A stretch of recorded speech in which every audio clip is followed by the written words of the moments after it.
match one common date. We have heard and read from others describing of how your ventures have been a resounding success. Policy Bazaar is a listed company. You're not even a startup now. From a startup to being a listed company of the country, that takes a lot. Our audience and I are eager to hear from each one of you your own story.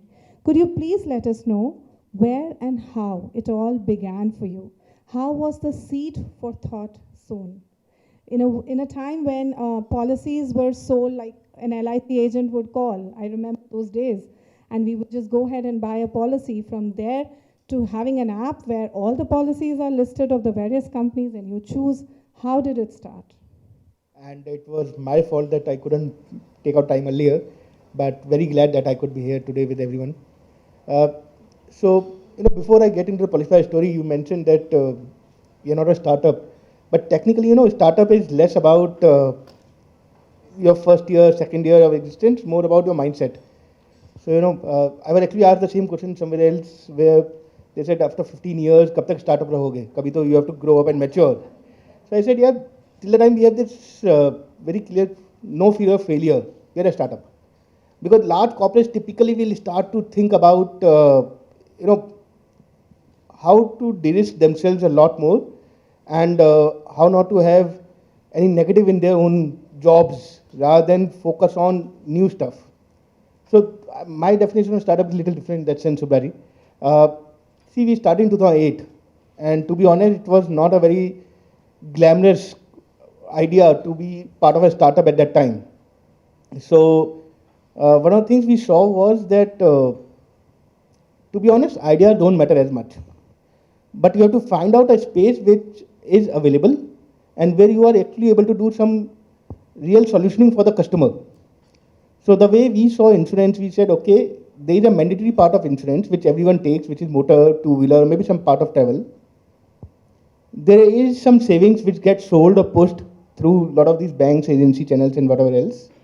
But there is no one who is really talking about the financial risk which comes to the middle class family because of the death, disease or disability in the, especially of the bread earner. And that's a very big gap. Now, you will read different numbers, but if you just think about it, insurance is typically not an individual product, it's a household product. But if you talk about just middle class, maybe 100 million, maybe 120 million households will be classified as middle class. And these are the families who do not have a backup in case, God forbid, something unfortunate happens in the family. And that's the sort of mission we started with, that we have to figure out a way to get them to buy this product. Now, obviously, when you are building a business, you have to also start thinking about revenues and profits and everything else. But the aim for the business and the management continues to be the same, that how do you get more customers aware that this is an important part of their financial planning, and how do you get them the best product, best service, whether it's buying, whether it's claim, possible through us.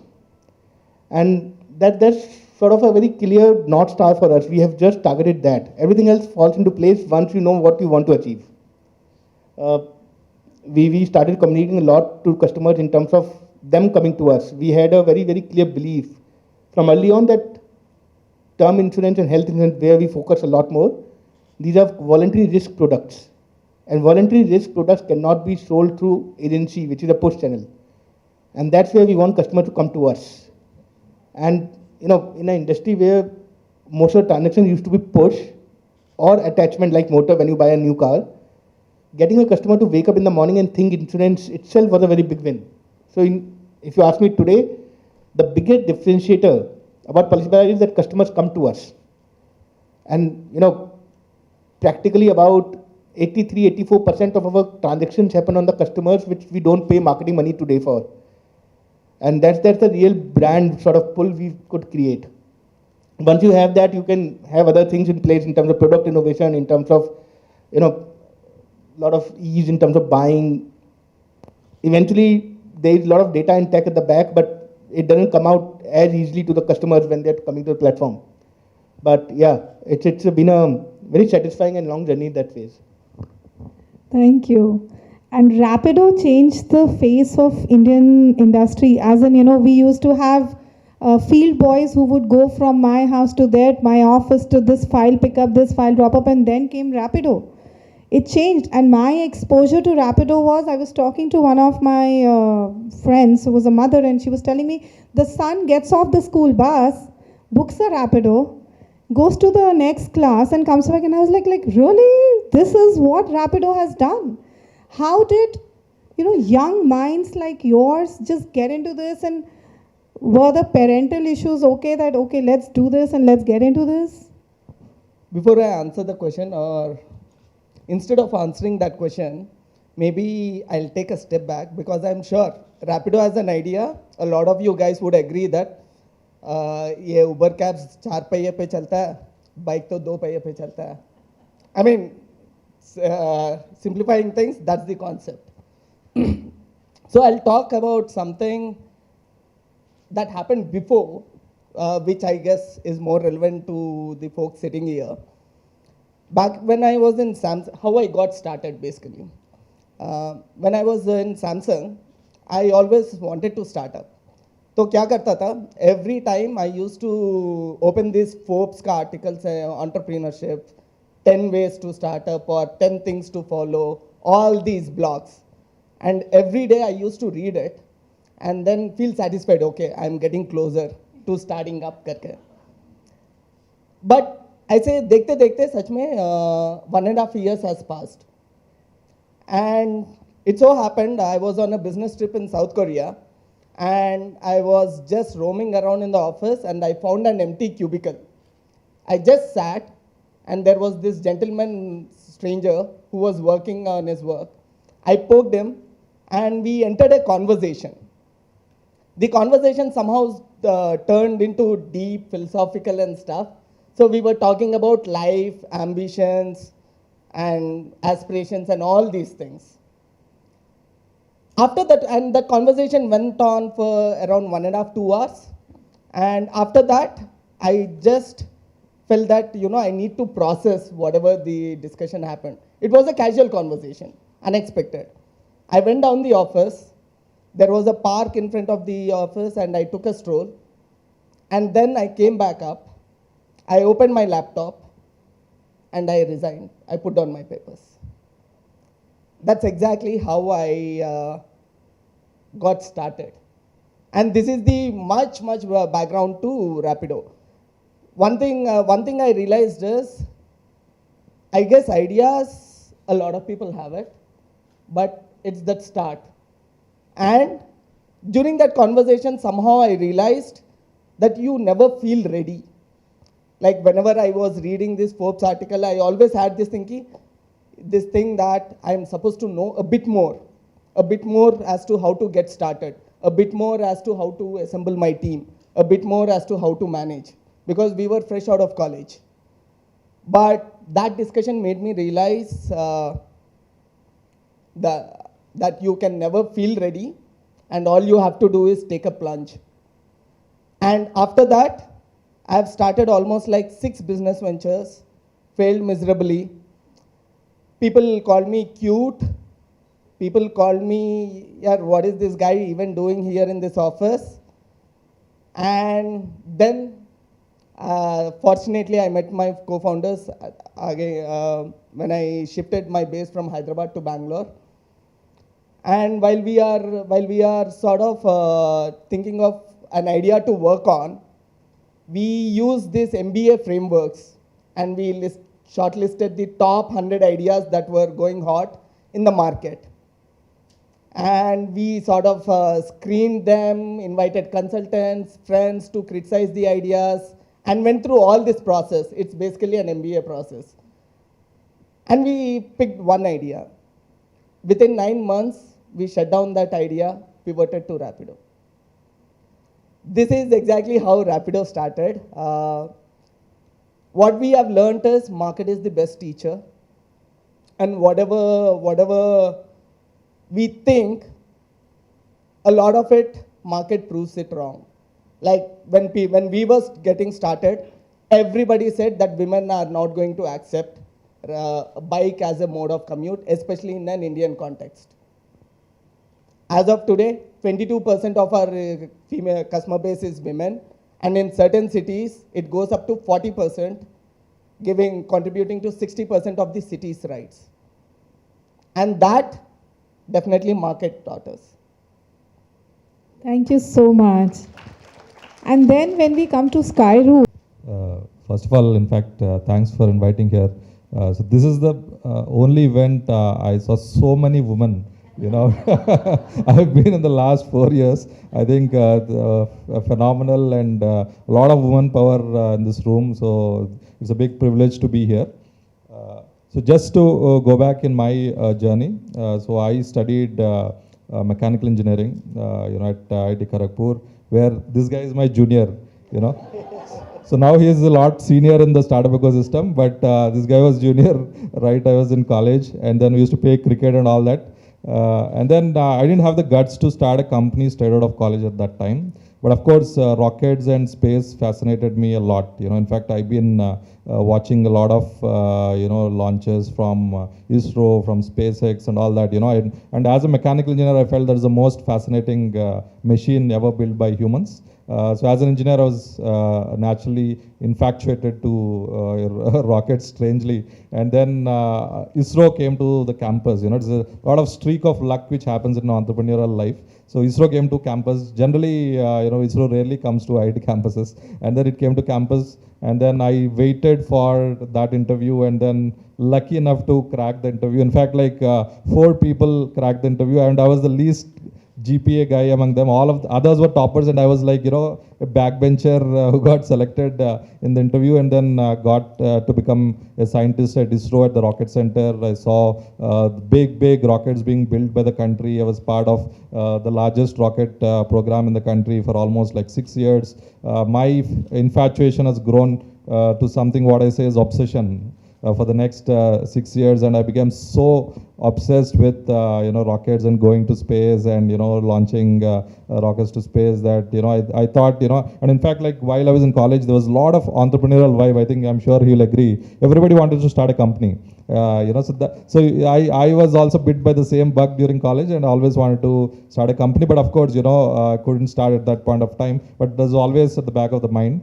Then looking at what is happening across the world, SpaceX, a lot of success stories coming across the world. And when I was there was this Chandrayaan mission, Mangalyaan mission, and India was known to be like building world-class spacecrafts at a fraction of cost of the world. So then I sensed an opportunity. The entrepreneur in me and the rocket scientist in me came together, and it was a marriage of two emotions, I would say, which resulted in Skyroot in 2018. So we're like a 4-year-old company building India's first privately built rockets. And when we started off, a lot of people laughed at us. So it's the purview of governments. So there's a lot of red tape involved. There's absolutely no policy. When we started off in 2018, there was no policy for launching your own rockets in India. But still, we took that leap of faith. And started in 2018, and then a lot of people said you'll not be able to raise capital. In fact, it's very new. Aerospace industry is very new in startup ecosystem. No company has raised large amount of capital. While to build rockets, of course, you need to raise a lot of capital. So the people said there's no policy, you won't be able to do it. You won't be able to raise the capital. You won't be able to get the talent because there's no talent in the for building rockets in the private ecosystem. But then everything came together, and within 4 years, everything came together and resulted in India's first private rocket launch. Just happened last week, celebrated across the country, and I think very proud as a team Skyroot that we made it in a very short period of time, and probably one of the quickest in the world. And also, in fact, we hit the bullseye in the first launch itself. Generally, I think a lot of people hear about rockets failing in their launches, and first launches hardly ever succeed. And we became the rarest of the rarest companies who succeeded in building a rocket and launching to space in the very first attempt, right from India, and being a Hyderabad startup. So we're very proud to... World's first startup. So that kind of leaves a lot of... and in fact, recently, the Prime Minister has also congratulated us just post the launch. And, and in yesterday's Mann Ki Baat, he was telling that this launch proves in India that sky is not a limit. So that's what exactly what we feel like a long way to go for us, but I think it's a great beginning, for us, for a startup, for a country, to go so far And then I think we hope like a lot of new youngsters get inspired by this journey and story. And of course, this is just the beginning. And in fact, we named the mission, the recent launch mission, if you observed, as Praram. So it's just the start, just the beginning for a long way to go. Thank you. Thank you so much. And yes, I have myself, say 500 startups when I took over as a chairperson, because this was my favorite subject to bring across a business panel to my members. And 99% of these startups are coming from the alma mater of IIT IIM. The founders are from there. So when you say we played cricket, I'm wondering ki wo cricket tha ki wo that germination of idea tha. And I personally also feel that whatever I researched, I could research on all sections of the business categories. But aerospace and startup was not on my list when Ananda just picked up the call and he said, let's have, and I was like, wow, it is like wonderful. So Praram would definitely be the Praram for a mind-changing, we would be differently known on the global map with Skyroutes, I hope so. Thank you so much for doing that for our country. Mr. Alok, your initial years when you decided, okay, we are going ahead, we are starting Policy Bazaar, we are founding it. Being an aggregator, there is always a classic chicken and egg problem. If you have more insurance companies on board, then there will be more people visiting the platform and vice versa. So how were you able to break that? These questions are very important because a majority of our members who are into young businesses are facing these kind of challenges. How to balance that? How to balance the this buyer-supplier issue? There is no single big bang answer to a lot of these things. You have to chip away slowly. Whether it's online or offline, eventually business is business. So you have to figure out how do you get customers and what are the motivation for the customer to come to you. Now, typically a digital business means that customers should get choice, convenience and speed. Unfortunately, in India, digital also means deal hunting. But in insurance, somewhere that deal hunting concept was not because of the discount we could give, but more because of the choice we could give. So, initial few years were very tough, to be honest. Customers would not come very easily, and insurance companies also would not really have a system to close out the transaction. So, first year, we actually took out the offline brochures, converted that into online content for customers to get something out of the website. We also used to pass on those inquiries to the insurance companies so that they can convert through their own call centers and agency channels. Somewhere we have to survive. So the way I look at any company, I say every company will have to die at some point. So the role of the founder or the management is to delay that death as much as possible. And that's what we tried to build in first few years, that okay, how do you survive those years? Funding wasn't as easily available as it was available, say, a couple of years back. So 2008 was not a great time. There were very few VCs available. In our case, there was a unique challenge that something like this doesn't exist anywhere in the world. So there is no aggregator of insurance as such in US or China. And a lot of times, even though VCs say that they want to fund innovation, but they always say, if it's not happening in US, it's not happening in China, how can it happen in India? So that's a very, very common, because they have to build their own framework and modeling. And in their modeling, if they don't see anything outside India, they think, yeah, India mein nahi hoga. So, yeah, it's a lot of small things. But, see, to be honest, there is also an element of luck in anything that we do. I mean, all three of us, there was the right time that we could hire someone. There was the right time we could reach out to the right people who could fund us. Maybe the industry was ready for supporting us. There were enough competition in the insurance companies to partner with someone like us. And from customer perspective also, once we started to give them some value, they would come. So, handshake can happen on the platform. But to be honest, 2008 to 2011, those 3 years were mostly lead gen for us, just to understand the industry. One little unique thing about us has been that out of maybe even today, out of 100 senior people in the company, only 2 people have ever worked in insurance. So you never hired from the industry per se. You have hired more for their attitude and their commitment rather than their skills. Skills you can easily teach. That's not a big thing. And maybe another unique thing would be we have very low management churn. Anyone who has joined the group has typically stayed with us forever. So even today we have more than maybe, I don't know, 120, 150 people who are more than 10 years in the company. So those things help a lot. Thank you. Yeah, and when you say the stroke of luck, I personally believe in hard work. No, So- see, Subhra, the way I think of these things is what is the worst can happen, and if you are ready in your mind to live with that worst situation, you can take that call. Like in my case, I was lucky that my wife was working, and I actually had a discussion openly with her that in case this doesn't work out, how we'll manage. We can move from Gurgaon to Bhiwadi, which is much cheaper. Kids can go to a little word school, we'll maybe home teach or something. If that also doesn't work, we'll maybe move with parents. Parents have a room upstairs, we'll manage their way. Roti aati rahegi, that's not a worry, but are you ready to live with this? And once I had that support, you can take those risks. Because first few years you don't know whether it will succeed or not succeed. A lot of times when you hear things like unicorn and all, these are more media concept, to be honest. As a founder, as a company person, you do what you do best, and these are the byproducts of what you have done. Yes, absolutely. Mr. Pavan, Rapido is also an aggregator with similar issues. Can you throw us some light on your experiences in onboarding bikes and customers, and then the issues that must have come with them? I assume you've been very different because you started off as a logistics company initially and then shifted to the aggregator model also. Yeah.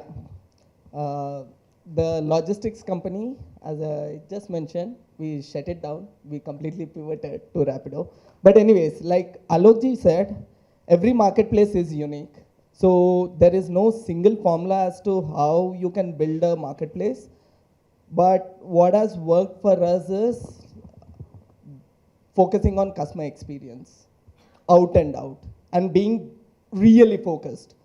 What I mean by that, when we initially launched, we couldn't have the resources to launch the entire city. As you know, if you are in transport, people use it to go from one part of the city to another part of the city, right?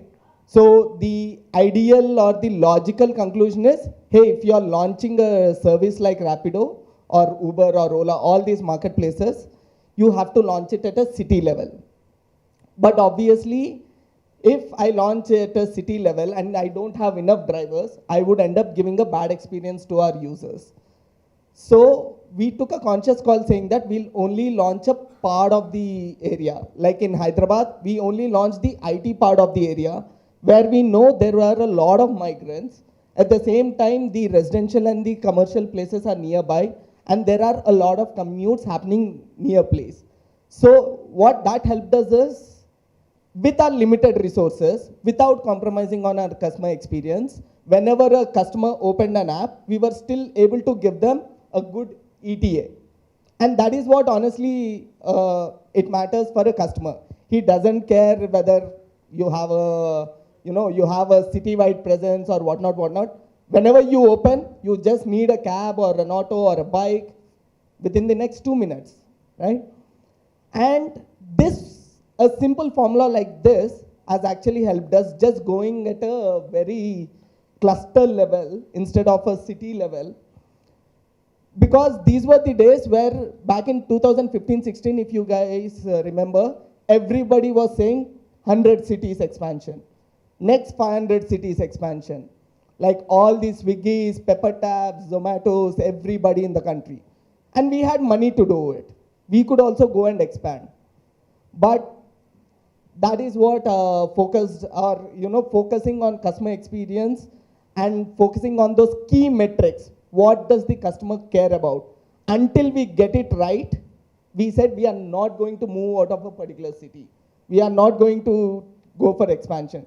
So it also so happened that for 3 years, we just ended up staying in exactly 2-3 cities.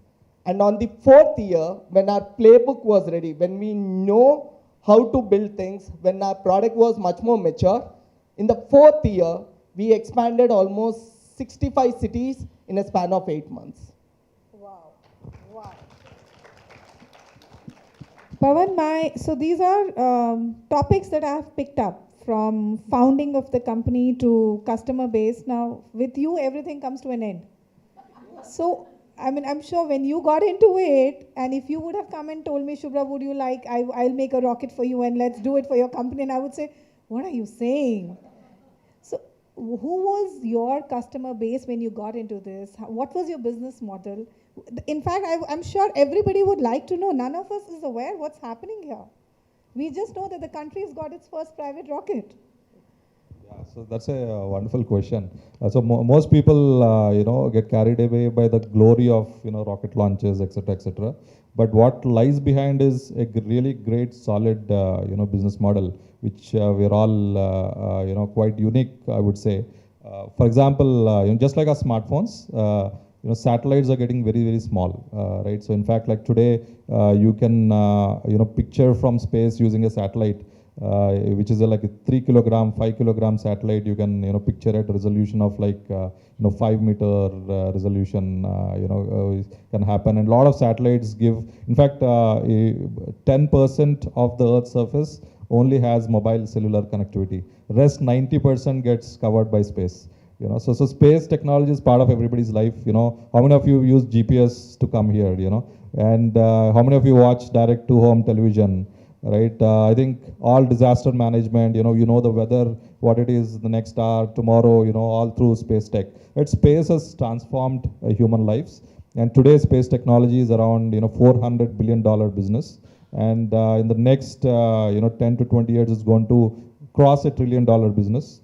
And the key to space is nothing but rockets. The only way to go to space is a rocket launch which goes from Earth to space. So every year around like 100 to 150 rocket launches happen across the globe. And this is what takes all the satellites which give billions and billions of dollars of services to everybody. So it's a very wide, big, decent, very special niche business model, I would say. Very few players and very few rocket players in the world as well who are regularly launching and creating a business out of it, because it's extremely tough to actually build a rocket, succeed sustainably, multiple times. And SpaceX is a big inspiration, which does billions of dollars of revenue every year through rocket launches, right? So there's a lot of fundamental business behind both rockets and satellites, which we bank on. And in fact, like India has a very good advantage when it comes to we are a spacefaring nation. In the last 60 years, India has been building rockets and has been launching satellites to space.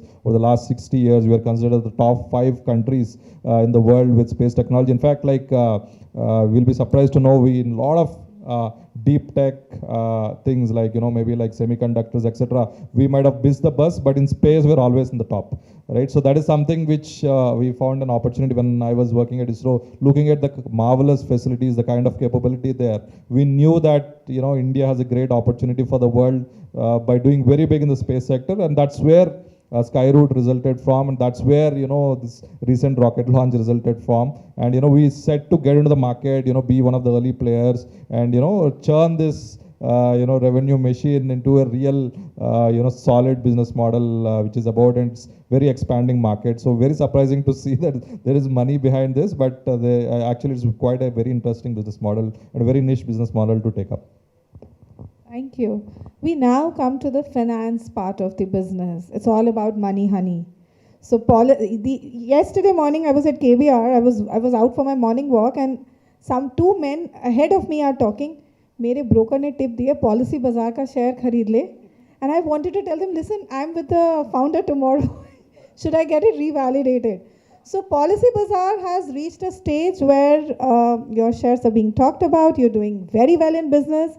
So tell us about the financial journey of Policy Bazaar as a startup to a company where the shares are being talked about. For Rapido also, we would like to hear your financial journey. And for Skyroots, I don't know how to frame the question. Okay, so when we started off, it was June 2008, and we started reaching out to VCs immediately. There were 3 of us who were the sort of founders, and we had a small team. So there was expenses from day one. And through our contacts, we could reach out to some 8 VCs. We got those meetings, but as I said, those meetings would have taken a lot of effort and time to actually convert to any funding. We also knew InfoEdge Ventures, InfoEdge at that time actually, both Sanjeev and Hitesh. And they were also starting to think of investing into startups. So ours and Zomato's investment through InfoEdge happened around the same time. And we got the funding in September. But there was a time in August also where we could not pay salaries and few people quit because of that. There was also a history that there was a company prior to that where we were, although not the founders, but that company had to shut down and which related into policy. So there was some background to some people that these guys may not be able to raise money, so they moved out. From that time onwards till 2014, it wasn't easy. We did raise some capital, but raising capital was tough. It was always very challenging. I mean, you assume that you will get a particular valuation or you will get a sort of a amount of funding, but that wasn't as easily available, especially for our business model, which had a lot of regulatory overhang as well. You know, if you look at any of the financial services businesses, typically there will be a very strong regulator. In our case, there is IRDI, which is based in Hyderabad. So it wasn't very clear how we will survive or how we will grow beyond a point. So till 14 was very tough. 14 was the time when we got Tiger Global. And that changed a lot for us. You know, the amount of funding we raised was little more than what we had raised in past. So it was a $20 million round. That was the only round where, to be honest, because we never asked for valuation, but the gentleman who used to run Tiger Fund at that time is a person named Lee FICCI. And Lee has been talking to us for 3+ years at that time. And he had a reputation that he closes deals overnight. But for that to happen, he spent 3-4 years prior to that with you. That no one knows. So he has been talking to us for at least 3 years, 2011 onwards, because he would come for Flipkart board meeting. He would also meet few companies when he was in India every quarter. And in 14, he was ready to invest because he saw that, okay, we were committed and the business is getting some traction. And we were in talks with couple of the funds at that time. They were sitting in our office, but we had a call with Lee in the evening. He said, send me this data and we will have a call tomorrow evening. We prepared the data, had a call next day, 5:30 India time. He was in New York. By 6 o'clock, we had the term sheet. By 6:01, we had signed and given him back. And that sort of changed the fortunes of the company from that perspective, because that's what we had never burned the money from unit economics perspective. We were always contributing positive from day one. But yes, they were a tech team. They have some brand spend which had to be incurred. And from that time onward, we started to chase investors, not for money, but for what they bring to the table. So specifically targeting investors like Temasek or SoftBank or Tencent, because you know some of the investors can disrupt your business if they invest in your competition. Some of them can bring a lot of value or they connect.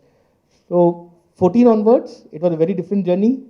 But till IPO, total fundraise had been about $400 million. Out of it, 250 million was lying in the bank on the day of IPO. So we didn't need to do IPO for money. We did IPO because there was a commitment to the investors that they'll get the exit through IPO. And yeah, because there was no one selling, we had to raise a lot of money. So we ended up raising another $500 million primary. So that's what we have got huge amount of capital on the balance sheet with no use because we are adding cash to the balance sheet every quarter. But yeah, first 6 years are very, very tough.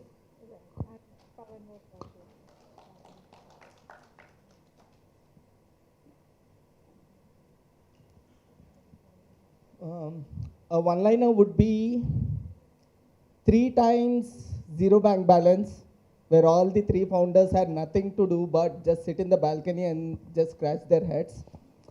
And 2 years of just having enough money to pay salaries and not even a single extra cost during COVID. We were anti-social distancing business. And definitely thousands of rejections from the startup investors. And because Alok ji has covered the startup investors, how they work, I'll have another take at this question. How did we manage our finances? When we started off, obviously we are a small team and we have limited resources. We don't have enough money to give salaries itself. But 2 things that we definitely invested very, very early on as finance team and data team. We wanted to know every penny that is going out of our business and for what, and measure the ROI of every penny that is going out of the business, where our data team helped. The struggling part was trying to maintain a balance between financial discipline in the company and the speed of execution. It's much easier for a founder to say, हर एक रुपया का approval मेरे तक आना चाहिए. But that will slow down the entire company to the founder space. At the same time, if you are sort of delegating that responsibility, things can go from hero to zero literally within no time. And there are multiple examples out in the market. So we have invested in systems from early on. Like I said, before we had our tech team, proper tech team, we had a decent finance team and a data team. And that has actually helped us. But despite that, I guess in the first 3-4 years, we were definitely struggling for a lot of money. I mean, everywhere we go, people are like, dude, that guy has $1 billion in the bank. Even if I give you 5 million or 10 million, kya kar loge? And that was the honest feedback from a lot of investors. And instead of I guess getting discouraged by it, we actually took it as a problem statement. We were confident that over the course of time, we will raise somewhere around 100-200 million. And they had $1 billion in the bank. So everything that I do has to be 5x efficient. And that is literally the principle that we follow even to this day. Our supply onboarding, our driver onboarding costs are one of the best in the industry, where now those companies are literally copying our methods to sort of make their process more efficient. We are not just 1/5, 1/10 of their costs as of today. So data team and finance team has actually helped us. Having a right system in place, and you've been very strong on the SOPs, so yeah. Yeah, I'll just add one or two more things here. You know, since we had Info Edge as the first investor, and they were running a business. So when we used to go for reviews, so they had committed an amount, but they had not given that amount. We used to go every month and ask for some more money. And different business models, but so one of the things which Sanjeev told us very early on is, on the first slide, just have two numbers: your cash burn and collections. Revenue to Excel hai. But if you cannot manage your cash burn and collections, then you do not have a startup business at least.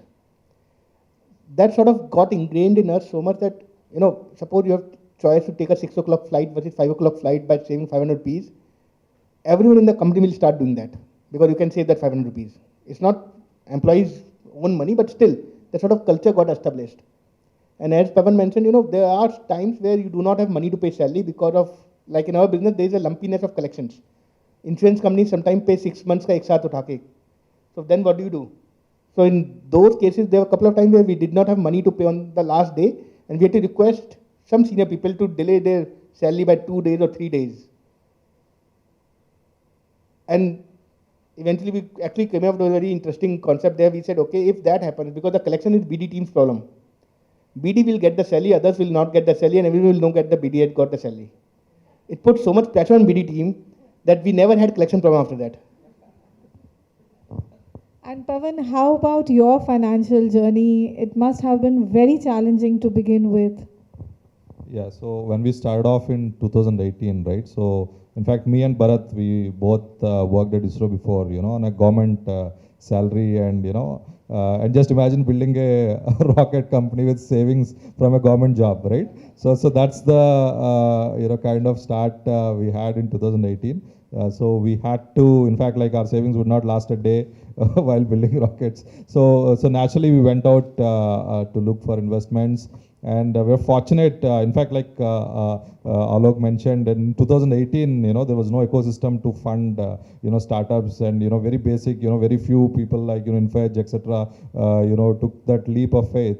But we, when we started off in 2018, right, we were beneficiaries of a set of entrepreneurs who already got generated at that point of time, who had seen a one cycle of success. And luckily, we are fortunate to meet Mr. Mukesh Bansal, founder of Myntra and CureFit. In fact, we got connected through a LinkedIn message at that point of time. And then we're lucky to meet him. And he happened, luckily, to be a space enthusiast. He happened to understand the challenges in the sector. He happened to understand there's a business case for launching satellites. And then that time there was no policy, nothing. Literally just a leap of faith taken in two founders, because only an entrepreneur can understand an entrepreneur. So that happened in 2018. We got the seed fund of $1.5 million. In, just to start off with, we started with a seed fund of $1.5 million. And the deal, in fact, like we met him and 40 minutes meeting and the decision was made that the investment is happening. Right? So that's the kind of great seed round we had at that point of time. And that was the highest, in the sector, largest seed round at that point of time. And then after 2 years passed, and that was enough for us to fund, to build few prototypes, test them, prove capability, and then like we met, Anil and Mahesh of Greenco, they're Hyderabad built entrepreneurs. I'm sure, most of you might have heard of them. So phenomenal entrepreneurs, built a $10 billion company, India's largest renewable energy company, and like, in fact, that also met incidentally, and then the decision happened within the same meeting. That day itself is probably an hour of meeting or less, right? And so they invested in our Series A, and which was the largest Series A at that point of time in the sector, $11 million round. And then like we're invested by Ram Shriram, who is like one of the first investors in Google, FLO Ventures. He read a round, recently. And then the most biggest thing which happened in the sector was just two months ago. We raised the largest ever, round in the aerospace business, which people thought would never get capital, would never get growth capital. We raised a Series B of $51 million just a couple of months ago, which is a world-class deal, I would say, in the space sector. And that too coming from an investor like GIC, which is like one of the largest funds in the world. And in fact, like a lot of streak of luck, like I said, when it comes to meeting Mukesh or meeting Anil or Mahesh. And there's a lot of luck that GIC understands rocket science. Just imagine investors who are engineers. In fact, the partner who led our round at GIC was an engineer who knows the industry. And in fact, we speak as much business as rocket science. So quite a luck out there. So almost like 3 rounds, which were the largest rounds at that point of time. Always breaking the glass ceiling was very big challenge. Being the first player going out of the market and raising capital for something like building rockets, which most people don't understand the business case out. It's very, very challenging, and a very lot of streak of luck at each phase. Lucky that we are here, and we have done a decently good amount of work, and it's a good start for us, I would say, because space is a very long horizon, and in fact, like we got investors with a very long vision and a very long horizon. Whoever the investor may be, they had like a great vision, which also helped us to get to here. So it's a very, very interesting journey to raise capital for us, in the country. I'm very glad that we are here, today, with a good amount of support coming from phenomenal investors. Wonderful, and we wish you all the very best on that. Before I open the floor for our members to ask direct questions, on a parting note, I would want to understand, every business reaches a stage where a competitor becomes more powerful than you. You reach a stage where you see death to no return. It's just finished stage. You see your competitor has become real powerful and there is no rebound. What is your advice to my members at that note when a business reaches a stage where you don't know, it's a T-junction to take a left or a right, and how to carve your way out of that situation? Basically, it's just a hanging on period which becomes very, very difficult at times. As you said, parents ke chala jata last resort. See, to to be honest, there is no right or wrong answer in these things.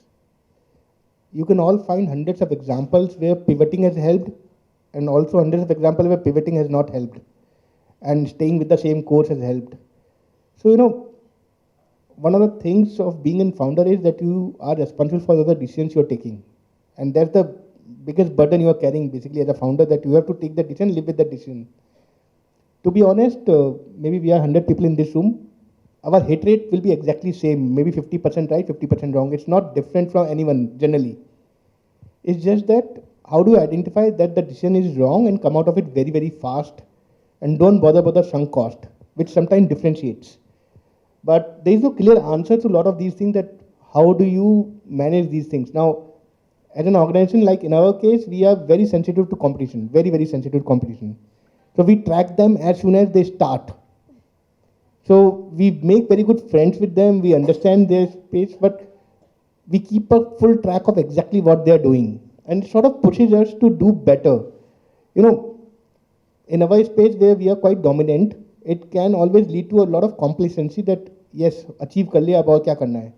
But you have to keep on pushing the team that, no, you have to do more, you have to do better, you have to push industry towards a more customer-focused solution or a product.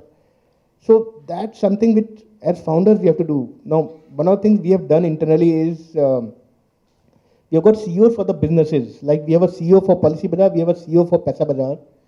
And between me and my partner Yashish, we basically have taken more of a board role in that sense. We do reviews, but we keep on pushing the team that, no, this is what is needed. And maybe that's helping us a lot like right now. But keeping a track competition is very important. Even though they may be 1/10 your side or 100 your side, doesn't matter. And give them full respect. If they are good, figure out ways to work together, but definitely keep a track.